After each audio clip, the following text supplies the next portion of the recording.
Sustentar científicamente el conocimiento en el ámbito de la psicología ha sido uno de los principales desafíos que se ha propuesto nuestra invitada de hoy en su labor profesional a lo largo de muchos años. Imparte clases, realiza investigaciones, ha publicado 9 libros y en sus más recientes participaciones en congresos y seminarios ha seguido profundizando en aquellos temas que tocan también con inquietudes que todos nosotros tenemos y que son de su especialidad: la inteligencia emocional, el comportamiento organizacional y el liderazgo en tiempos de crisis. Nureya Abarca está hoy con nosotros en Testigo Futuro.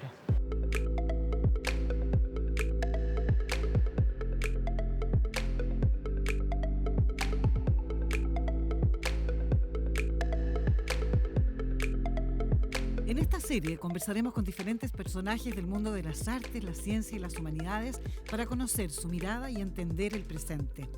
El tiempo nos permite apenas echar una mirada al ayer y con eso hacernos una idea del mañana para que juntos construyamos el porvenir. Esto es Testigo Futuro. Desde el principio, para mí la inquietud de aprender era muy importante.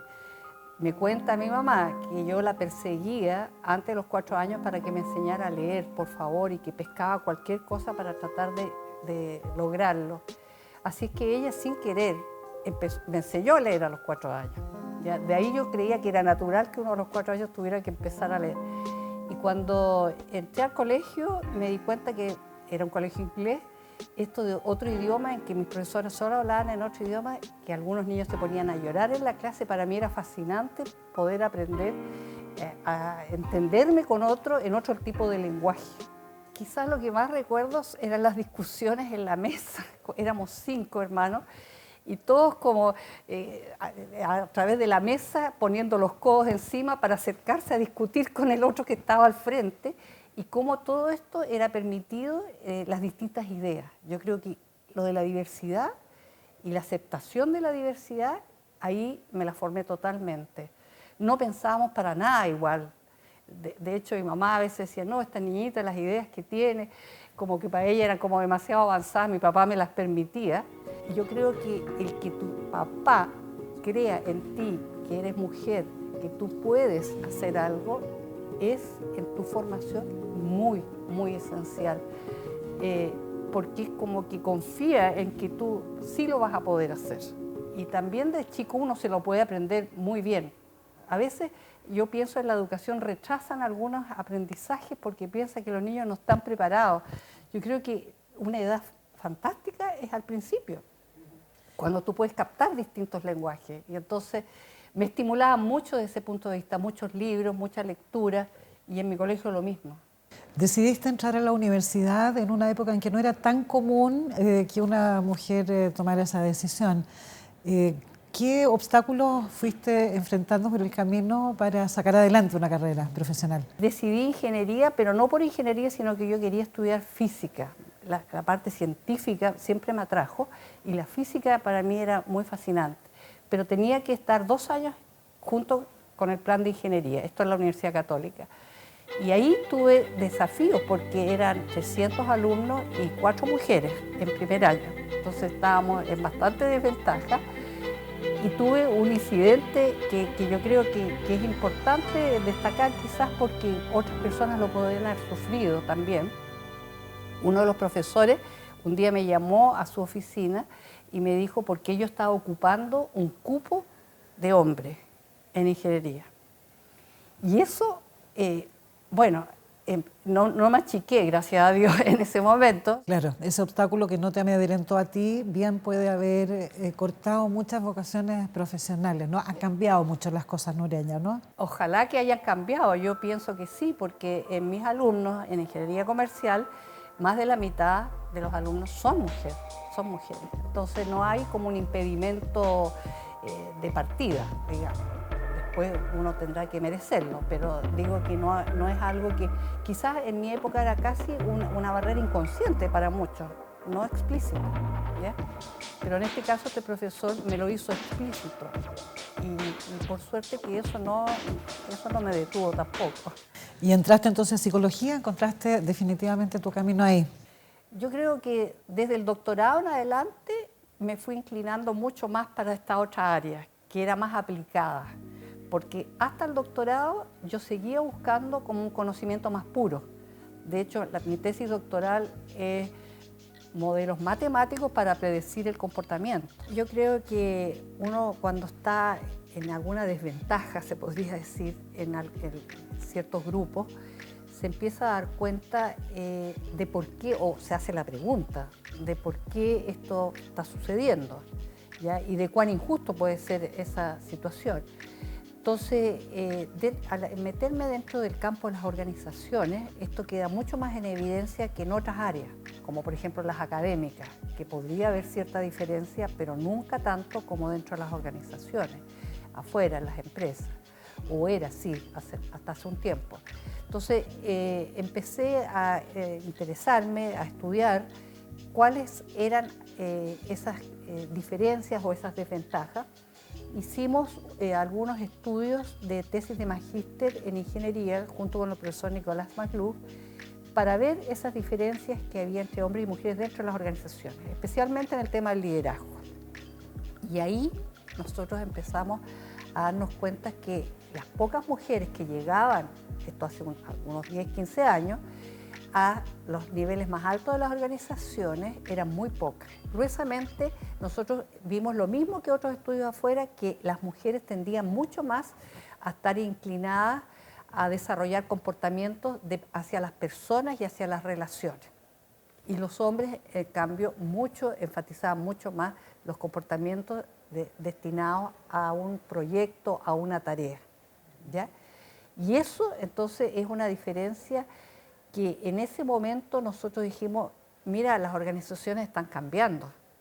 En este momento a lo mejor hasta ahora ha sido muy importante desarrollar proyectos y tareas, pero a lo mejor lo central empezó a ser, y ya está siendo demostrado así, la relación que uno tiene con sus colaboradores. Las mujeres que lo hicieron bien en distintos países para enfrentar la pandemia, justamente usaron eso que para nosotros era algo todavía no una ventaja en años anteriores, pero que en un momento de crisis como la que vivió el mundo, fundamentales. Entender qué es lo que le estaba pasando a las personas, responder en forma adecuada y oportuna a esas necesidades. Y eso para las mujeres es mucho más natural, y dentro de sus prioridades de comportamiento están esas de comprender y relacionarse bien con los colaboradores. Bueno, Angela Merkel, yo creo ya ella no está a cargo en Alemania, pero claramente estuvo muy destacada, y Jacinta Ardern también en Nueva Zelanda. O sea, yo creo que ellas dos son ejemplos muy claros de cómo las mujeres pudieron, y hay muchas otras también en otros países, que mostraron que pudieron leer bien lo que estaba ocurriendo y responder en forma adecuada a las necesidades de ese pueblo. Que cuando está en crisis y uno tiene miedo, por Dios que ayuda que alguien te lidere bien, es fundamental. Y a propósito de la pandemia, ¿qué ocurrió con la respuesta que dieron las empresas, las organizaciones a las necesidades que hubo en este periodo, digamos? Las empresas, entonces yo pensé, para adecuarse, que son mucho más grandes como organización, les va a costar mucho más moverse hacia otro campo, pero me sorprendió que cómo es que el ser humano se tiene que adaptar, que se fueron adaptando. ¿Y quiénes se adaptaron mejor? Aquellos que tenían líderes, que podían contener emocionalmente a sus seguidores, a su equipo. Yo en clase ejecutiva tengo la oportunidad de escuchar muchos testimonios, y lo tuve durante la pandemia, clases por Zoom y todo, pero ellos en pantalla me decían cómo algunos jefes habían solucionado esta distancia física con cercanía emocional.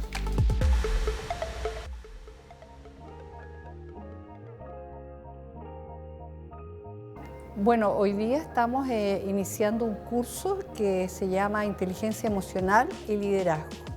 Este curso está dirigido a los alumnos del MBA de la Universidad Católica, de la Escuela de Administración. Y en este curso lo que más queremos desarrollar son habilidades relacionadas con la inteligencia emocional para ellos que ejercen ahora y en el futuro cargos de liderazgo. Bueno, nosotros ahora estamos recién empezando el curso con ella y ya hemos hecho una serie de dinámicas, hemos aprendido las bases del liderazgo, cómo poder desarrollar ciertas competencias, cómo lograr obtener en el fondo seguidores o poder influenciar a las personas, pero sobre todo desde el punto de vista de la mujer. Y en este sentido ha sido súper importante porque como la igualdad de género hoy día no es una realidad, se está recién empezando a implementar y nos ha empezado a aportar herramientas respecto de cómo la mujer debe posicionarse en el mercado, cómo debe posicionarse en un ambiente tan competitivo y en que la igualdad de género hoy día, como les decía, no es una realidad aún. Bueno, este taller con Nureya yo encontré súper interesante al momento de ver el programa y obviamente un poco al conocer un poco más de ella, principalmente porque abarca temas como inteligencia emocional y liderazgo, que son herramientas muy utilizadas y que se necesitan utilizar hoy en día, especialmente cuando uno trabaja con personas. Hay que entender un poco el lado emocional que cada uno de nosotros tiene y que no puede ser ajeno al momento de entablar algún tipo de conversación o negociación. Entonces, yo lo que espero del curso, más que nada, es poder tener nuevas herramientas o poder validar algunas de las, digamos, acciones que de repente yo tomo en el día a día y poder complementar mi trabajo. Básicamente es poder utilizar de mejor forma todo lo que es la empatía con las personas, saber comprender y manejar, digamos, las emociones de otros y mis propias emociones para poder ejercer bien mis labores del día a día. ¿Y tú crees que se ha pavimentado el camino como para que las emociones tengan en los lugares de trabajo el lugar que les corresponde?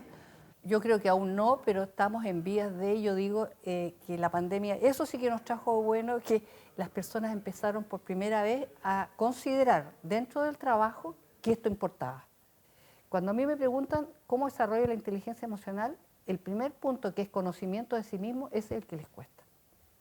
Porque lo que esperan es que uno dé una receta y diga, usted tiene que hacer esto, esto, esto, y ahí va a ser inteligente emocionalmente.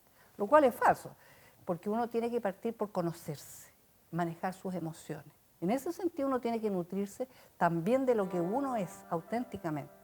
Yo no soy líder directamente de ningún equipo en este minuto, pero sí a través de los afectos de las personas, ¿ya? De tu familia, en este caso los hijos o los nietos, ahora que me hacen muy, muy feliz. Tú te nutres y aprendes a través de ello y no te sientes tan solo cuando tienes que hacer otro tipo de actividades. Ahora, los líderes en general encontrarán a veces en el deporte, en la familia.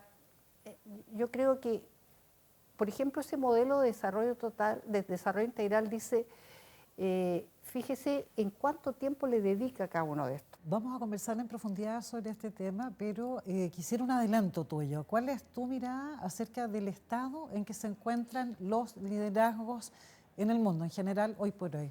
La pandemia a lo mejor nos mostró también que líderes capaces hay pocos que puedan... Nosotros, es difícil, ¿no es cierto?, encontrar una imagen de alguien en este momento que pudiera decir, ya, por este camino es como un líder debe ser. Por eso digo que estamos en déficit de liderazgo, que sean liderazgos reales, potentes, ¿ya? No como estamos viendo, más bien populistas. ¿En déficit o en franca crisis? Yo creo que franca crisis quizás es la palabra. Bueno, queda el tema planteado en su diagnóstico. ¿Qué explica esta crisis en los liderazgos? Lo vamos a seguir conversando con Nureya Abarca, que entre otros libros tiene precisamente uno que se titula Liderazgo Efectivo. Vamos a una breve pausa y enseguida estamos de vuelta. Estamos ya de regreso para seguir conversando con la psicóloga Nureya Abarca y ahora sobre otro tema que es de su especialidad y sobre el cual escribió un libro en coautoría con Nicolás Magluf. Es este que tengo acá en mi mano, se llama Liderazgo Efectivo y en su bajada se lee centrado en la persona, basado en la influencia y ejercido con sensatez. Nos decías, Nureya, que tú consideras en franca crisis los liderazgos en el mundo. ¿Por qué? Bueno, primero los datos. En casi todas partes ha habido muchos conflictos y la ciudadanía no se siente representada ni que sus líderes están respondiendo a las necesidades. Eso fue muy evidente frente a esta crisis mundial que hemos tenido. Pero a la base de eso quizás está la falta de confianza en los líderes. Lo que ha ocurrido en esta crisis de liderazgo es que la ciudadanía, las personas comunes y corrientes han visto que los líderes se sirven de ellos, pero no los sirven. Perspicacia y sensatez son dos atributos que ustedes resaltan mucho, como que deberían ser, ¿no es cierto?, propios de un buen líder. ¿Podrías explayarte en eso? Perspicacia, ¿por qué? Porque uno tiene que leer lo que está ocurriendo. La mayor parte de los modelos de liderazgo están bajo un marco teórico que se llama liderazgo situacional. ¿Qué significa eso? Que yo no soy un líder en cualquier situación, que yo tengo que leer qué situación me encuentro, en ese caso perspicacia, insight, dicen los americanos, para ver en qué situación estoy, y luego prudencia para responder a esa situación. Entonces se tienen que dar las dos cosas. Ustedes lanzaron este libro en una fecha muy especial, un día antes del estallido social, en 2019. ¿Faltó perspicacia ahí para ponderar lo que estaba sucediendo y haber evitado lo que ocurrió? Exactamente, nosotros esta fecha no se nos va a olvidar nunca, el 17 de octubre, un día luminoso, precioso era, me acuerdo, estábamos lanzando nuestro libro y dentro de las personas que presentaron el libro se habló de este punto de cómo estábamos perdiéndonos en lo que era efectivamente un buen liderazgo, pensando solamente en las tareas y las cosas y los desafíos como que teníamos que conseguir, sin tomar en cuenta lo central que eran las personas, ¿ya? Y es como premonitorio de lo que después ocurre, porque si tú no miras a tu alrededor y sigues adelante, entonces no estás leyendo la situación y puedes caer realmente en una cosa como el estallido, que fue realmente muy brutal para todos. ¿Qué ejemplos te han sorprendido a ti en época reciente de buenos procedimientos, de buenas conductas, de buenas decisiones de líderes que sí hayan sido perspicaces y sensatos en sus decisiones? Bueno, el más reciente yo creo que es este presidente de Ucrania. Para mí ha sido lo más sorprendente, pero ahí te fijas que es varias cosas, porque él lee la situación, conoce a su pueblo, porque uno tiene que tener harta valentía para entrar en una guerra y pensar que te van a seguir, y que él representa ese espíritu. Entonces, un líder siempre representa a sus seguidores. Alguien puede estar ocupando un puesto, pero no representar necesariamente al pueblo que le tocó.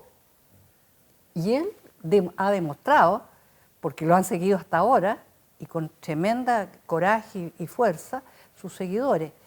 Él es auténtico también. Él no está tratando de ser como otro. Él es lo que es y se muestra así. Es una persona sencilla y coherente en lo que dice y sus comportamientos. Y muy resiliente también. Y eso significa que aunque uno esté muy mal, uno es capaz de salir adelante e estimular a los que te siguen también a ponerse en ese mismo esfuerzo. Casi que para ocupar muchos puestos sería necesario un curso sí o sí, ¿no es cierto?, de inteligencia emocional, requisito previo y obligatorio. Sería harto bueno. Si no es a través de un curso, ¿cómo? En lo cotidiano, las personas pueden ir incorporando elementos que permitan fortalecer su inteligencia emocional. Es un ejercicio diario que uno puede hacer cuando está con alguien, en vez de solo pensar en mis ideas de lo que voy a decir o lo que el otro me está diciendo, es hacerse la pregunta de ¿qué estoy sintiendo? Es súper simple. ¿Qué estoy sintiendo? Porque una vez que uno se hace esa pregunta, no qué estoy pensando o cómo la idea de esta persona yo cómo le voy a contestar, sino que qué es lo que emocionalmente estoy sintiendo. Hacerse internamente esa pregunta ayuda también a leer en el otro qué estará sintiendo el otro. ¿Me entiendes? Ese es un pequeño ejercicio. Y una vez que uno lo empieza a hacer, empieza a entrar en otra dimensión, que es el aspecto emocional que los seres humanos no podemos eliminar. En las organizaciones a veces se decía, usted viene a trabajar, no a emocionarse, pero resulta que es imposible sacarla, están presentes. La gente quiere confiar en sus líderes, que sean creíbles, porque hemos pasado ya por tantos cambios. Está bien ser flexible, pero cuando uno quiere seguir a alguien, necesita confiar en esa persona. La integridad de alguien, el que sea coherente, el que sea honesto, cumpla lo que dice, Yo creo que es algo que es casi todo o nada. O tú le crees a la persona y lo sigues, o dejas de creer. La persona, después de la crisis sobre todo, yo creo que quiso confiar en aquellos líderes que tenían delante y que supuestamente los representaban. Le agrego algo que ha sido parte de mis estudios, la inteligencia emocional. Creo que aparte de confiar en esas personas, tienen que tener la habilidad para captar lo que las personas necesitan y responderles en forma adecuada. Y ahí se muestra el talento social de las personas. No todo el mundo lo tiene en igual cantidad, en igual grado. Entonces yo creo que yo le agregaría ser confiable y ser capaz de ver lo que las personas realmente necesitan y responder en forma adecuada. Se necesita coraje para respaldar lo que uno ha dicho y hacerlo. Mucho coraje, porque la multitud de repente te puede aplaudir y otras veces no. Es como en un circo romano, como antes, el dedo arriba o abajo. Y uno no puede dejarse llevar necesariamente por eso. Tiene que estar más cerca de sus convicciones y por lo que las personas eligen a alguien que los represente. Perspicacia para analizar correctamente las señales del entorno y sensatez para actuar con prudencia en cada circunstancia. Dos conceptos claves del liderazgo efectivo que ojalá tuvieran todos nuestros líderes y que hoy conocimos gracias a nuestro encuentro con Nureya Abarca. Con esta entrevista estamos llegando al final del camino recorrido en este programa. Arte, ciencia, innovación, patrimonio, arquitectura fueron algunos de los temas que exploramos a través de las conversaciones que tuvimos con nuestros invitados y que quedan todas ellas disponibles en las plataformas digitales de 13C y de Media Usted. A ustedes muchísimas gracias por haber estado ahí, por habernos acompañado y por haber sido parte de Testigo Futuro.